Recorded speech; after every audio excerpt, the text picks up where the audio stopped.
trained support staff to clear the room. Stand up and walk, now. Hello and welcome to The Watch. My name is Chris Ryan. I am an editor at TheRinger.com, and joining me in the studio is Andy Greenwald.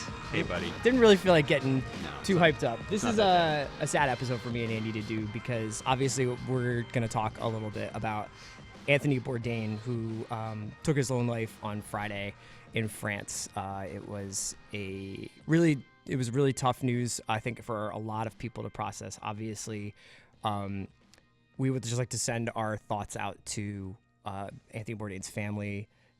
They are obviously dealing with this in a way that we are not as fans of his, but I think part of what made him so special to me, and Andy, if I can speak for you, is that we did feel like we knew him, and that we did feel like he played such a major role in our lives. Not just in our lives, but I think in making us have better lives and approach life better in a deeply, deeply inspiring way. And before we even get into our relationship with him, the man, and his work, we should also say that we are talking specifically about Tony Bourdain, his shows, our relationship to him. If anyone listening to this podcast is feeling distressed or in despair, there are incredible outlets to please get help. Please talk to people.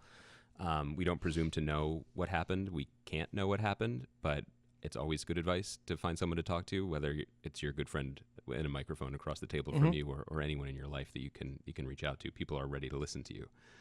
I think I was just saying to you before we started, this has gotten harder to process in the few days since. It's just simply, for me, impossible to imagine a world without him exploring it. And I think one of the reasons why is because this is a man who, in his public face to us, loved everything. His brand was to be, he had this on his Twitter bio, enthusiast. He sought out joy and pleasure in places and showed us the possibilities of joy and pleasure in locations that maybe we never would have dreamed of, maybe we could never afford to travel to, or maybe we overlooked, like the humble pleasures of a New Jersey diner. Yeah. Others probably with more time and more reflection can muse on the disconnect between a public face that is so devoted to happy things and what can be on the other side of that. But I think that's really what we're struggling with. You touched on it. I mean, the thing that he articulated for me, his career articulated for me, was this idea that all of the things that you loved, like the books and the music and the food and the movies and the people and the places, that could be a lens through which to view the world. Yeah. And that those things weren't just consumer goods, they were an identity kit. They mattered, and they didn't have to be siloed off. And Graham Greene novels and Stooges albums and classical French cooking and Sergio Leone movies spoke to each other. They were all part of a way to view the world and a way to think about the world and a way to process the chaos you see in the world. And that was very meaningful to me. I think that that was formative for me in the last 10 years to kind of be watching his television and reading his stuff and understanding the world through that way. And I think to take that one step further, what he also did that was both, I think, important, I think that word can be overused, but I think in this case it's accurate, and deeply inspiring, is that he helped highlight the connection between work and art. He was the first person, not the first person ever. I mean, Orwell was doing this too, and other writers, of course, throughout history. But he was the first person in the media age that led into this sort of foodie age, to remind people that for as much as we laud the artists of the kitchen, it's work. It has always been an honorable blue collar job to cook. There's a difference between a chef and a cook, and he was one of the first people to remind everyone that, the people who are cooking your fancy French food, it's not the guy whose picture's on the menu. It's generally immigrants from Puebla, Mexico, or elsewhere who are doing this work. And what he did was elevate that and make that sing. And I think that for people like us who are also enthusiasts of many different topics, and people who have in various avenues tried to create as well, you don't start whether it's an article or screenplay or whatever else you may do, you can't start thinking you're going to make something transcendent or make art. You just think about putting the words in front of each other. You think about the work.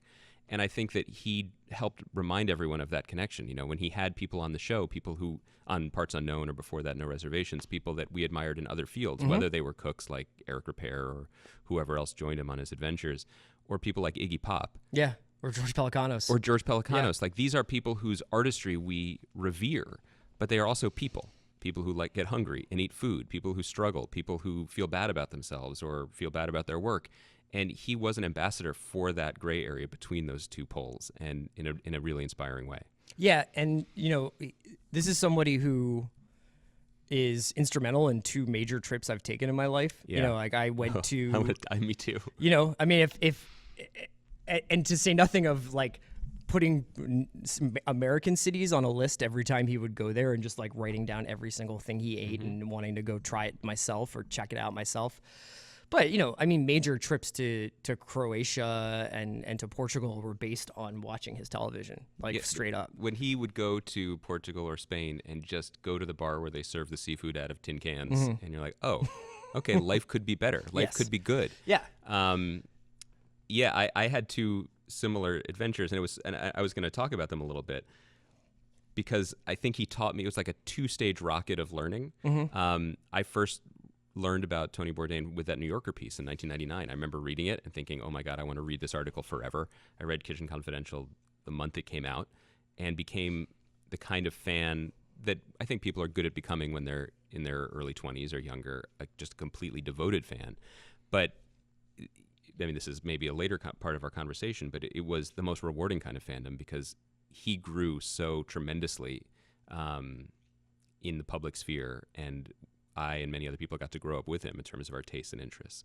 But I remember very well in 2008, a colleague of my wife's had a cousin getting married in India, and we were invited to go to the wedding and then travel in India, and we were like, great.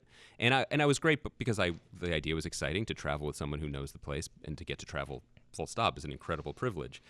But I had a little Tony-sized chip on my shoulder, and I'm like, I got this. I can do this, because I've learned that, you can eat the street food, you can go off the beaten path.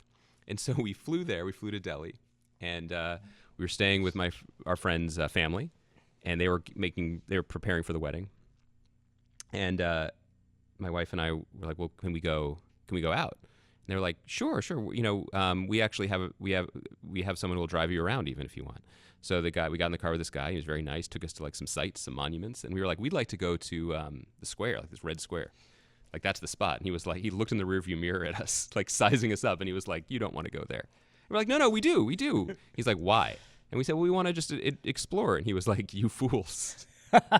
So he drove us this place. He barely slowed down. He didn't stop the car. I think he just slowed down and was like, I will be back here in 65 minutes. And we're like, okay, man, cool. Drove away. And we wandered into the square, teeming with people who live there, and wonderful smells and exciting places to adventure. I would say within 5 minutes, a woman began following me and spitting at me. And eventually we had to hide in a mosque, because you know what? We weren't ready for prime time. Right. We did not approach this trip. We approached it with a sort of cavalier, we saw him do this on TV. And it really influenced the next trip I took. Obviously, in some ways less challenging culturally, but when I finally went to a place that became my favorite place in the world, to Mexico City, for the first time the next year, I went back and I took Spanish classes again to get the language back. I reached out to people so that I would know people there who maybe would show us around. I had the confidence to do that, and that helped make it an incredibly transformative, one of the most important experiences of my life, because it wasn't just that he went around swaggering, wearing tattoos. Yeah, being just I'm walking into a crazy group of Hong Kong street carts and being like, "Bring me the chicken necks." It's you gotta do some actual work. And there. you have to listen to the people who live there, and you have to approach it with a sense of there's the confidence that gets you on the plane, and then there's the humility that gets you sitting down at the table. I also think and I will always remember that and thank him for teaching me those 2 lessons in the correct order. I had a very similar experience in Porto, where it was just we had flown to Portugal, and I had watched his Porto episode only a couple of months before, and we were going to do Porto, Lisbon, and the Algarve, my wife and I, and we'd done a similar trip in Croatia where we started in the more industrial part of a country in the north and then traveled down towards the beach to end. And Zagreb, when we had gone to Croatia, was really cool, but definitely pretty Soviet still. It was just like it was just Eastern. And, with Porto, obviously it doesn't have the relationship to the former Soviet bloc, but I was kind of mentally prepared to be very jet lagged and very kind of like, this is the beginning, not the highlight. And I fell in love with that city. And we had a very kind of, let's just walk around and see where the city takes us. And we're drinking these port and tonic drinks at a bar and heard some music happening somewhere. And down the street, there was like a public dance happening, like a just a neighborhood dance. And it was just one of those magical things. And you do feel like I did feel inspired by the way that he seemed to approach travel. The way one thing that you said that I wanted to mention, though, about one of the things that I loved about his television was that not all the episodes were pitched at the same frequency. Totally. And he was more than open to be bored.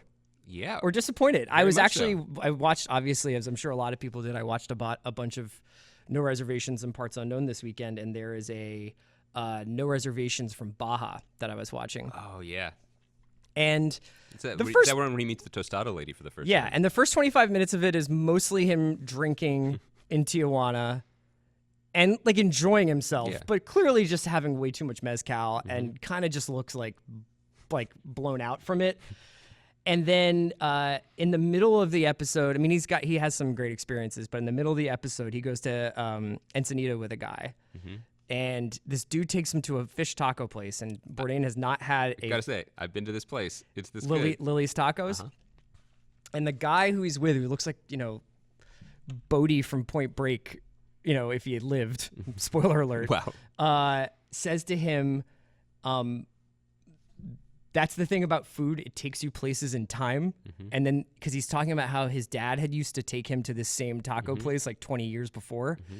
And you can see Bourdain's face light up. Yeah. And then he eats the taco and he's like, that's like the best fish taco I've ever had. And then he, of course, goes to this tostada place where he has what he calls Le Bernardin level seafood at a street cart. He was always... That was sort of the best part about it. Not every one of his episodes, not every place was the best place on earth. Not every meal was the last meal you want to have before you die. Not everything wasn't at the same frequency. And I think it's actually a very adult way of looking at the world. I think when you're a kid, every trip has to be this momentous thing. And when you don't have a lot of money, you want your life to be, okay, if I'm going to spend the money to do this, it has to be like every night, it has to be the best night of my life.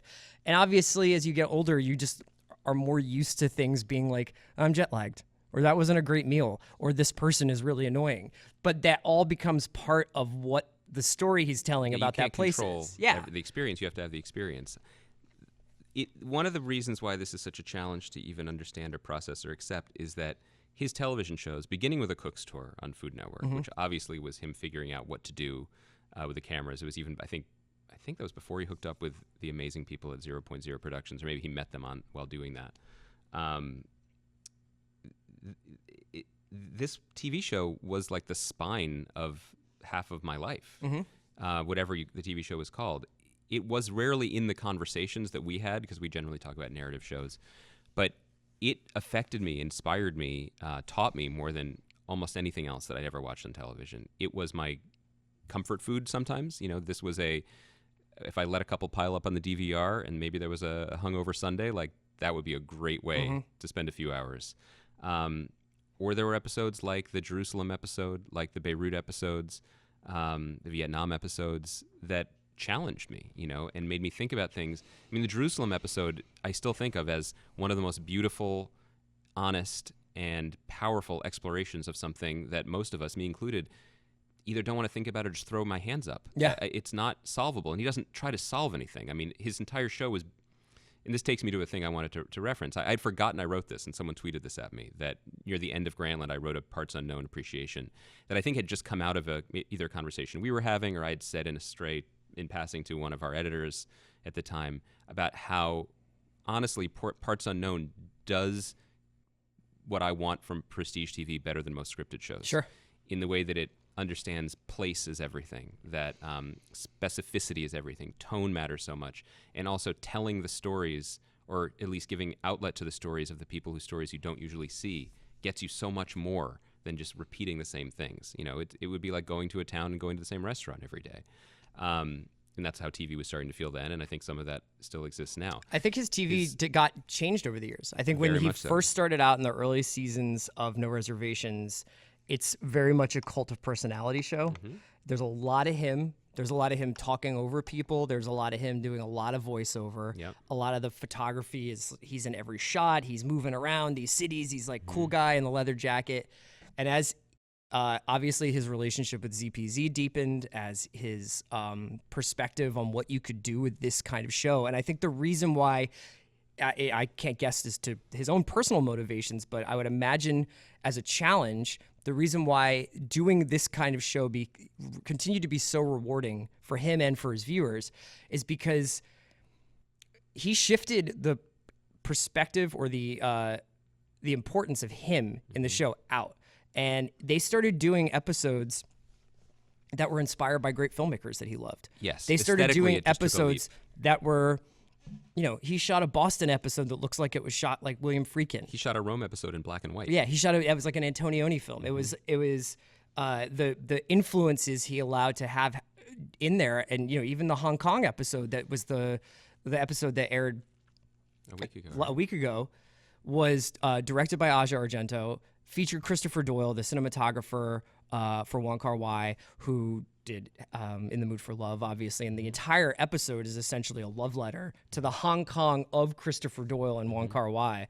And it's just this delirious, kind of intoxicating, kind of weirdly drunken and hazy episode that is him trying to find the Hong Kong of his cinematic dreams. Yeah. That's not a travel show. No. You know what I mean? That's an internal, that's a personal essay. And to have that be on CNN on Sunday night is a miracle. It's also so hard to process because in this moment, and I'm not going to say I'm going to shy away from politics because he himself was extremely political.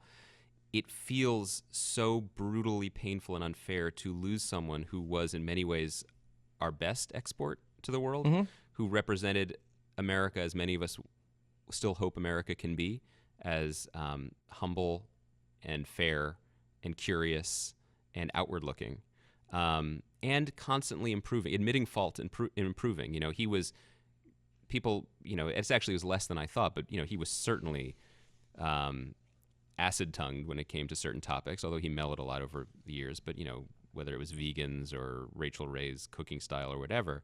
But he was certainly that way to himself, too. And I think there was some really good writing over the weekend. Helen Rosner, who's always worth reading, The New Yorker's memorial comes to mind, about how he was always improving himself and always trying to be better. To see that in the world is a powerful thing, especially now. And I think I wrote about this at one point years ago. It's amazing to watch the affect drip away as he becomes more and more comfortable being uncertain. The earrings fall away, the weird rings, the leather jacket that you're talking about. By the end, he's just dressing like a guy who works on a dock. Like, he's wearing jeans and a cable knit sweater, the same one, and leather shoes, and he goes and he sees what's happening in the world. You mentioned 0.0 Productions. I've met the people who work there, Lydia and Chris, and other people like Helen, Nari. Like, these people are geniuses, incredibly kind, and like their colleague Tony, they are the real deal, and I hope that they continue to make incredible work. Yeah, I mean, I think that one thing I would say is that you could tell that he loved the people that he worked with. Yes. Because I think that if you love someone and you trust them, you can take chances like some of the episodes that he made took chances, whether it's literally putting people in harm's way because they're in hot zones, or you're making shows that maybe don't have the massive commercial appeal that if he just did Paris and Spain every week, and just went to the best restaurants in the world and freaked out, like that would be a show that people would watch anyway, It was but always, to watch him, fun that every season there would be one episode where he was just like, "This one's for me. I'm just gonna eat pasta this week." Oh yeah, I know. Do you have any favorite episodes? I wanted to talk a little bit about one that was. I still have a hard time articulating. I mean, you talked about him as and Charity wrote this, as a great ambassador for this country and its value and the values that we would hope that people would see in us. I have a very soft spot for a lot of his episodes in the States. Yes. I used to not look forward to them when I saw they were coming, and now in retrospect, I think they were some of the most powerful ones. He did one a couple of years ago. I think it's No Reservations. I think it's the end of No Reservations, but I can look it up. But he went to it's Cajun Country, and it starts out in New Orleans. Yeah. And he meets Wendell Pierce, who we know from The Wire. Yep. And they have a little bit of food in New Orleans, and then he drives north towards Baton Rouge and into Cajun Country, and he hooks up with some village of people. I don't even know how to describe it. It's a town in the bayou, man, and it's has a couple of meals. He goes to a cookout the night before, like basically a barbecue, and eats, I think it's the turtle stew that he eats, that he describes as the best meal he's had since El Bulli. And then the next day, he and David Simon go to a whole hog cookout. Oh, yeah. Where they kill and butcher and cook every single piece of this giant pig with an entire town worth of people, all of whom are at different workstations doing different preparations and different things to this pig. And meanwhile, they're just crushing beers and Jameson and like homemade red wine all day long, and it's 110 degrees, and he's sweating his balls off, and there's Zydeco playing, and he is clearly in a state of nirvana. Yeah. Like complete and total, like it's hot, I'm eating heavy food all day. Clearly, like, it's not easy, as someone who had like 2 tacos and some chips yesterday and then needed to have like a 2-hour nap, like I can only imagine how he felt. Yeah. But when you watch him go into that zone that he does, and he does it in the Spain episode, he did it in the Lyon episode, where he did it in the Quebec episode, where he has clearly entered this nirvana. It is one of the most pleasurable things that you can watch, and you're not even tasting this food. You're not even feeling that heat. You're not even in this place, but his ability to convey his passions was actually it's inspirational for us. I mean, because that's what this show has always been about, is just two people who love each other talking about the things that they love. And when you see that hit its peak, it's inspiring. I agree. And I when looking back over the enormous body of work on television, we haven't even talked about his books, all of which are worth reading. Yeah. He's a good novelist too. His crime books that he wrote before he got famous are really fun and worth revisiting as well. Of course, I love places when he visited them that either inspired me to go there or just places that I've always loved, whether it was in Mexico or Japan. I loved it when he went to Vietnam because he loved Vietnam, or Italy because he loved Italy so much. But recent years, I think he started to, as necessity demanded, that he started to revisit places. I really appreciated and was thrilled by the way he revisited places to show us versions of them we didn't know existed. There was an episode, Massachusetts, that involved him going back to where he learned to be a cook as a dishwasher in Provincetown, but ended with just an incredible window into the opioid addiction crisis. The Western Massachusetts, this country, and the disintegration of the factory belt there. But I'm thinking about an episode he went to recently to Hawaii, where he was with mostly native population, or he went to the island that no one goes to. I think Molokai is the name. Or when he was in the Bahamas, and you think of the Bahamas one way, and here are people who live there. What does that mean? When he went to the Bronx for an entire episode. I mean, you and I lived in New York for a long time. I was there 17 years. I think I went to the Bronx twice, and both times involved the zoo. That's the beauty and power of what he did that I'm afraid will be lost, And we've said it before in the show, and we'll say it again, that when the presidential election happened in 2016, and we were shell-shocked as many, and we barely could get it together to do a podcast, the thing we talked about that brought us back for a moment was the recently aired episode of Parts Unknown in Houston, which I have revisited since. I will revisit it again. It remains one of the best articulated statements as to why America is already great and what makes it great. And he continued to interrogate that. He did a recent episode in West Virginia that is not objectifying. It's not condescending. It was, this is a part of the country that a lot of people turn their back on. This is a part of the country that a lot of people willfully misunderstand. And there are people here who willfully misunderstand the rest of the country. And he went in there with like an open heart and an open mind and open eyes and tried to see it and convey what it was. And you could tell he found incredible humanity and beauty there, and it changed the way I felt. And that's one thing I did want to kind of, if I have anything to say to close on this, it's that he died in a time that I think is defined by arguing. Mm-hmm. You know, I think even when we're talking about like what piece do you want to put on the site, it's like, what's the argument here? Yep. You know, and what is the case you're making? But I'm gonna always remember him as a champion of the conversation, and of a champion of listening. You know, and as somebody who was incredibly sensitive and interested in the world around him. And I hope that even though he's gone, that the conversation goes on, that people learn from his work. I really appreciate you saying that, because I did want to say a little bit about the fact that I got to meet him, and I said this on Twitter over the weekend, but just to say it again in person, that what you described is what I was the beneficiary of. I mean, this guy was a hero of mine. And when he did this show called The Taste on ABC, which was part of this period that really never stopped until he did, of just trying things. I mean, this is a guy who was not famous, was not distinguished, despite an enormous intellect and an enormous appetite, until he was 41, I think, or something, or yeah, probably about in his 40s, close to the age we are now. And then when he got chances after that, he took them to travel the world, to try things, to do comic books, to get into business. You know, who knows? He was saying yes to things all the time, which is really inspiring in and of itself, even when the decisions don't lead to the greatest stuff. And so he made this cooking show that was sort of going to be like the cooking version of The Voice. And I found it appalling, not just because he was involved in it, but because he was involved in it, and it seemed to take everything that made his viewpoint important and special, that you cannot just take one spoonful of food and separate it from its culture and have it have any value. He was always about seeing the whole picture, the whole meal. And so I wrote a really long, really impassioned piece, and impassioned in the kind of way that you only, you know, when you get angry at someone in your family? Yeah, of course. Yeah. It's like, it's really teetering on tears kind of anger, because it matters so much. It wasn't supposed to be you know? Yeah. And so I wrote this piece, and I talked about other things, because I used to write really long pieces, as it turns out. I really didn't appreciate that at the time. And it felt kind of good to get it out there. And of course, you know, it would have been worse now, but because the internet is the way the internet was, that piece got picked up, you know, by Grub Street wrote a silly headline on it that I think they later changed, but it was basically like, you know, Granlund rips Bourdain's treachery. You know, it wasn't really supposed to be about that, but the headline was what I called him a mean name.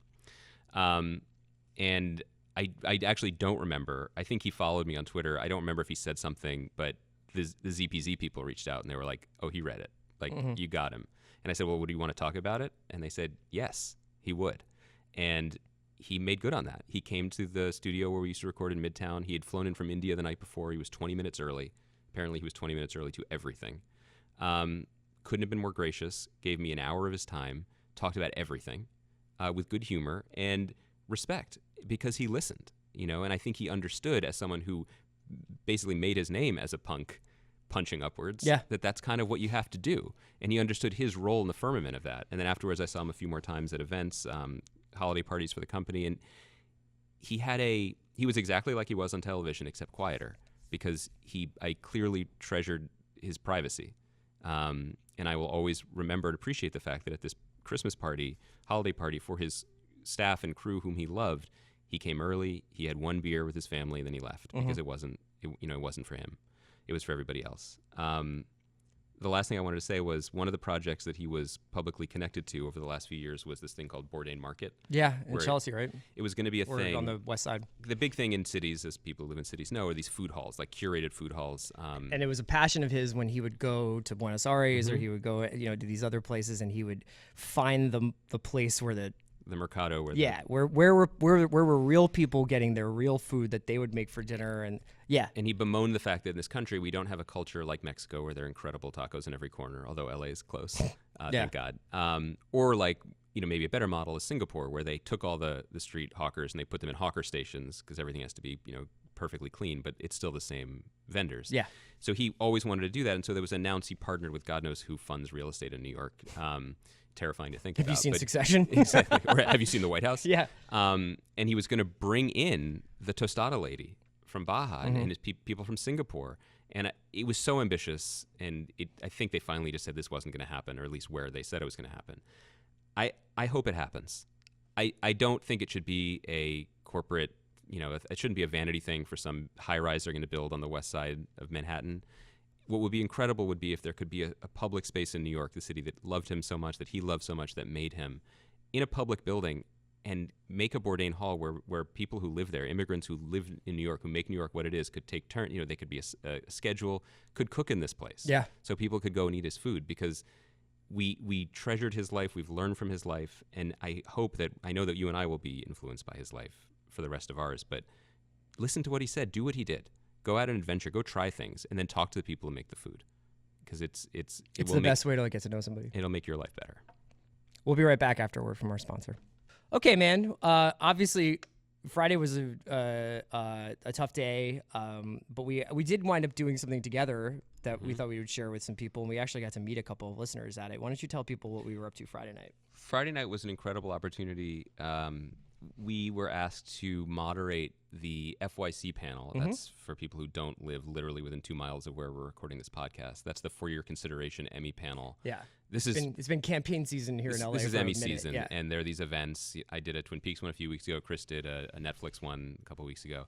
It's for Emmy voters, basically, to be reminded of the. Yeah, you get it's essentially like you come, you see a panel talk, you maybe get some FaceTime with the people you watch you an voted for, you watch an episode, and it's a for a lot of the stuff that's like a Black Mirror episode from a while back. They're trying to just circulate this stuff back into contention. And so FX was cool enough to ask us to do this for Atlanta. We didn't hesitate at all to say yes, because as people who listen to this podcast know, that it is the best show on television. And it was pretty cool, man, because it was the entire cast. It was Donald and Stephen Glover. It was Lakeith Stanfield, Brian Tyree Henry, longtime watch listener Hiro Murai. It was great to finally meet him. Stephanie Robinson, one of the writers on the show. Diane McGonigal, an executive producer, and the enigmatic Zazie Beetz. Just background, guys. We polled people how to correctly say this brilliant actress's name. We polled 5 people who work with her. We got 5 different answers. She herself introduced herself a different way than her publicist did. We seem pretty clear it's Zazie. That's what we're going to go with until casting director Alexa Fogel emails us both in a fury after this episode to say we got it wrong again. Anyway, it's just to say, I'm sorry it's not public. Some quotes came out from it, but I think the takeaways were these people were super cool. It was incredible to watch how much they love each other and how much they support each other. Yeah. And how much the relationships that they've forged have influenced the show. Yes. I made Brian Tyree Henry cry, which was intense. Yeah. It didn't mean to. We asked him about the episode The Woods, which in retrospect I think still might be the best episode of the season. I got to consider it more, but the connection that episode had to the surprise loss of his own mother. And what was amazing about that, and this wasn't a gotcha moment, it was actually kind of beautiful. He choked up and he said he's talked about it a lot. So he wasn't offended that I asked about it, but he had never been asked about it when surrounded by the people who got him through it. And everyone came to him and put their arms around it. It was really an incredible moment. And what was impressive to me about it, impressive isn't the right word. He didn't actually talk to Stephanie Robinson, who wrote that episode, or the writers about his emotional journey upon losing his mother. He didn't know anything about what they were doing for the season. And then it was time to start prepping. And he said he turned to Hiro. Yeah, because they didn't get, he was talking about how they write up until shooting. So you don't have... There's no overlap, yeah. The full season, you don't have necessarily even full episodes when you might begin shooting that stuff. And there was a moment where, as it became apparent what this episode was sort of going to be about, he turned to Hiro and said, "Is this about my mother?" And Hiro was like, "Yeah." And yet he trusted them. Yeah. I mean, that's an incredible act. I don't know what other highlights you had from it. I think the thing. The one that got aggregated a little bit, which was that, we talked about this too. Donald has, I think when the New Yorker profile came out, it was sort of peak enigmatic Donald. Yes, which we thought we were going to get maybe. Well, no, I mean, I think after the solo press tour and everything, I was expecting, it just seems like he's in a good place and he knows how he wants to present himself and how he wants to work. He was absolutely charming to us. That was what I thought too. And he said on stage that, because they had announced that there's going to be a 3rd season of Atlanta in 2019. And he said, our seasons are like Kanye albums. And so that means that the 3rd season will be Graduation. And I saw a couple people say things like, take my fucking money already. It is interesting. It's just like he really knew exactly the right thing to say about to get people hyped for the third season of Atlanta. Really worried about the Wyoming season, but that's a little bit further away. Yeah. Just the last note about it. That's actually the Deadwood movie. That makes perfect sense. It'll finally reboot back to what it was always supposed to be. I was really happily surprised and impressed by just hanging with him in person. We'd never met him before. Nope. And he was, incredibly charismatic, like superstars tend to be. But and maybe this also was the fact that he was surrounded by his closest collaborators and his brother, so he was very much at ease. But could not have been more down to earth and nice. And we chatted about bottled water, and also chatted about. Afterwards, we were chatting about one of the things that impressed us most about the show, and basically how, from the very first episode, the show was fearless and content leaving viewers in a place of ambiguity and uncertainty. And and you and I, and I'll even turn this backwards on myself. Like, I've been on the mic and on the computer preaching that the importance of that in writing for years. As soon as I'm in that final draft document for the thing I'm working on, I'm like, and then they all lived happily ever after. Oh, yeah. Because you want to please people. You want to tie a bow on things. You want to be understood. And, he said, he quoted, I don't know whether it was something Chris Rock had said in public or Chris Rock said to him, and this is the kind of person who, can say and can have both experiences, that he said that the trick for black people in media is you have to be able to fail once, because generally people don't get a second chance. Yeah. And he had that in his mind from the beginning, that he could always go back to stand up. He had if this doesn't work out, we can always do other things. He had other careers, and he had that confidence. And all of this is to say, this is just a random conversation with a guy on a Friday night in North Hollywood, wherever we were. Yeah. But these people, they've got the goods. I mean, it shows on the screen, but the way they think about it. Yeah, it's cool. It's like there's a time period in a great artist's life where you can tell that not only are they making their best work or making some of their best work, but they're aware of that, and they're able to talk about it in a way, they're able to see the chessboard. That's a phrase that gets thrown around a lot with LeBron, especially in Miami. We just sort of be like, LeBron understands what's going to happen 2 plays from now, and that's what makes him different, aside from the physical gifts. And it's that ability to sort of understand not only the art you're making, but the perception of the art that you're making. It's a pretty remarkable modern gift. Because the other thing that he said that I wanted to share with people is he said on stage, and then we talked about this more after, he knows intrinsically, and maybe this is his age thing, he's a few years younger than us, every image they make for this show has to compete with not only every TV show ever made, but everything on the internet. So if you're not showing people something that is exciting or trying to be different, what are you even doing? And yes, that answer was in response to the image of naked frat boys swinging their dicks around to Laffy Taffy in the episode North of the Border. But it doesn't have to be phallic for it to be relevant. I thought that was a really exciting way to think about TV, and I hope more people think about it that way. Yeah, so we're obviously out of our minds excited for the third season of Atlanta. One thing that we were kind of having a little bit of I think that you and I were both feeling a little bit fatigued by. I'm never like movies are dead or movies are alive. Like going to the movies is my favorite activity. So I went and saw Drift last week. I'll go see anything. Did you really? Oh yeah.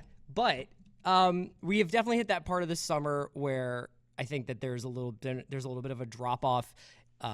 It's the second week of June. Yeah, but all that stuff from February to May, it's condensed with blockbuster after blockbuster. I know, but it still is what I'm saying. There's more to come. There is more to come. But I think that my anticipation of, say, Skyscraper is a little bit lower than maybe it was for Solo, honestly. Okay, that's fair. Andy and I both went and saw different movies this weekend. Yes. Andy saw Ocean's 8 and I saw Hereditary. Yeah. I can't really talk about Hereditary because I'm sitting here. Because Andy's sitting here, I don't want to spoil it, and also to describe what happens in this movie, they'd have to give us a new tag besides explicit on iTunes. I highly recommend people listen to Sean Fantasy's interview with the director of Hereditary, Ari Aster, on The Big Picture on Channel 33. Can I just say? Yes. Don't read the Wikipedia page of Hereditary. Greenwald read the Wikipedia page. I want to be part of the conversation. And stopped about 40 minutes before the movie's over, and it's literally the 8th most disturbing thing that happens in the movie. And he was like, I stopped when this happened. I was like, oh shit. I can't believe stuff like this happens and exists, guys. Yeah. What are you doing with yourselves? What are we doing? So, I don't know, do you want to give a capsule review of Ocean's 8? I think the headline of anything about Ocean's 8 needs to be about the Renaissance. Hathaway back. Hathaway back in a major way. Yeah. Anne Hathaway is the person in this movie who understands what this movie could have been and should have been and is having a ball. Good.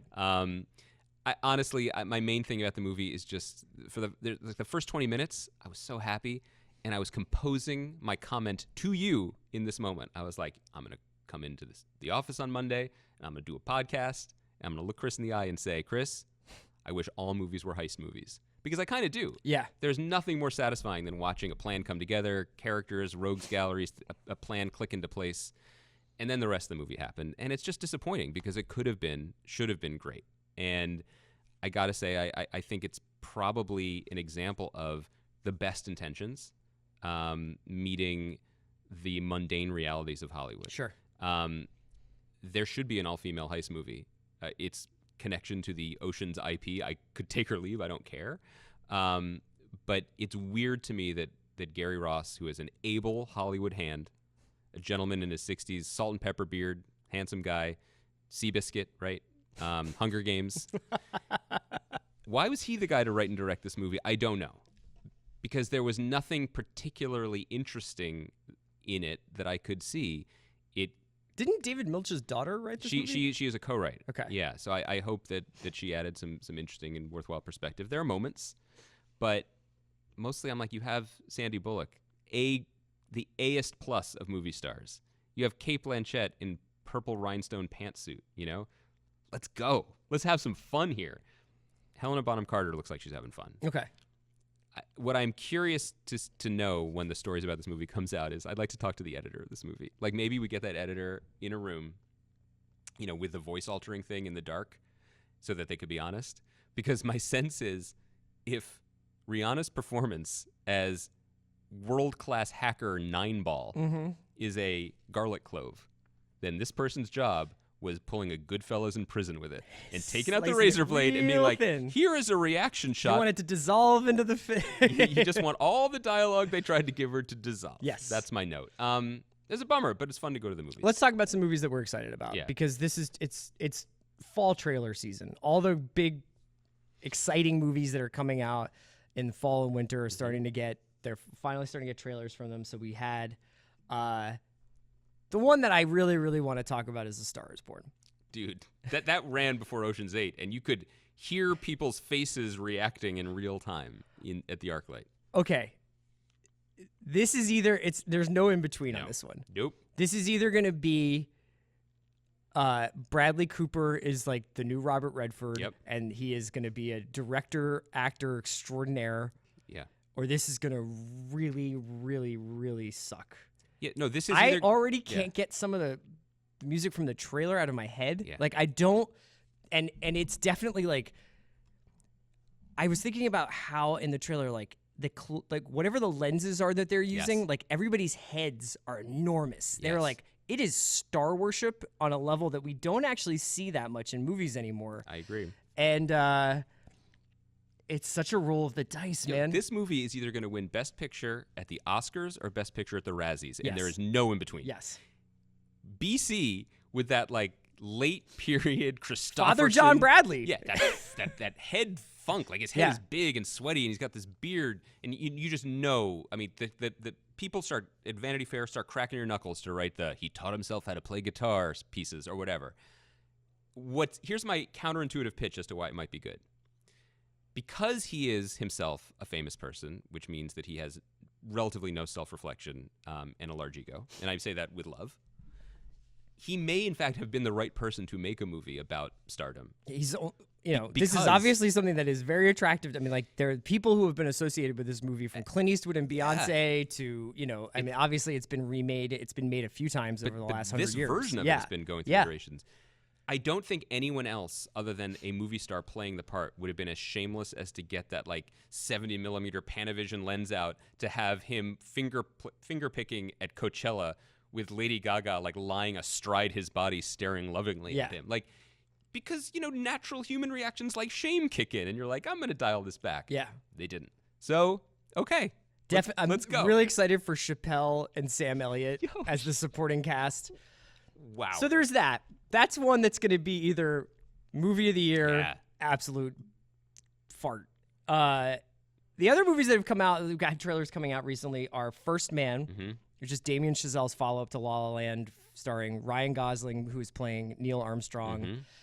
and Widows, which is Steve McQueen's first movie since 12 Years a Slave, starring Viola Davis, Elizabeth Debicki. Dude, the cast for this movie is the greatest cast I've seen in a Liam long Neeson, time. Colin Farrell, Brian Tyree Henry. Daniel Kaluuya, who was 1 second in the trailer, made my blood race, dude. Yeah. He's awesome. But I don't know what that movie is. Is that movie supposed to be fun? Well, it's Gillian Flynn from Gone Girl wrote it. Yeah. It is on. First of all, the trailer's great. Is it like we are gonna handle our business? Like this is gonna be like we're Ocean's 8 with guns, or is it this is like a meditation on grief and loss? Not to make everything either or a total binary, but this is a test case for what I am always saying I want, which is I want auteurist visionary people to make genre movies. Yeah. Get your boots dirty and get down there. Now, you probably shouldn't do it unless you have a real love for genre. You can't try to pretend it's something it's not. You can't be dainty about it. And McQueen is not a dainty director by any means. But it's thrilling, the thought of someone who is a visual storyteller at his level making a story like this. You know, for me, it's like when you saw that Sorkin wrote Social Network and Fincher directed it. Those two are oil and water. Right. But they made together by collaborating and fighting, you know, whether literally or at least, you know, in theory off the page, they made probably each of their best work together. This is that kind of pairing for me. So it could be great. And Any thoughts on First Man? I think that looks great, man. Right? Yeah, I just want them to make movies like that. I just want movies like that. I know it looks a lot like The Right Stuff. I don't, you know, but curious about whether it's more about space or the time before space or what, like how I'm just curious about what they decide to do with the movie. Claire Foy, Kyle Chandler, Jason Clarke are all also in it with Gosling. The trailer suggests that they did something truly exciting and great about it, which is, well, one, this movie could have been made by anyone, right? I mean, this could have been a Spielberg movie, which is not a bad thing. It could have been a Clint Eastwood movie. It could have been boilerplate. It could have been a Gary Ross movie. This movie is going to get made about Neil Armstrong. Come on, like award season bait if you have a big star in the lead. Yeah. What it looks like Chazelle did that is truly exciting is he made it physical. Oh, the thing about the trailer is that the everything is shaking the and lug on nuts fire rattling. and smoking. Yeah. It's not majestic. Yeah. It's mechanical, and that is really exciting. Yeah. It makes it look really good. All right, so we're excited about those movies. I'm sure we'll be talking about them in the months to come. Let's set up Thursday. So Thursday we are going to be joined by the novelist Patrick Hoffman, who wrote this most recent selection for the Double Down Book Club. It's called Every Man a Menace. You hopefully have read it by now. Patrick's going to be calling in on Thursday, and we're going to talk to him about that. Guys, I finished this book. You know, remember, this is a rare one. Chris just went out on a limb and just announced it. I went over the top on this one. He was so excited. And, you know, I like to push back a little bit. I read it, guys. And let me tell you, if you are like me, I was a little hung up on the first section because I didn't understand what the book was. Keep going. Mm-hmm. It is a masterpiece of structure, and I'm really excited to talk about it. Yeah, so Patrick's calling in on Thursday. We'll talk to him. And then next Monday, we'll be talking about Succession and Westworld. So get caught up there. And until then, take care.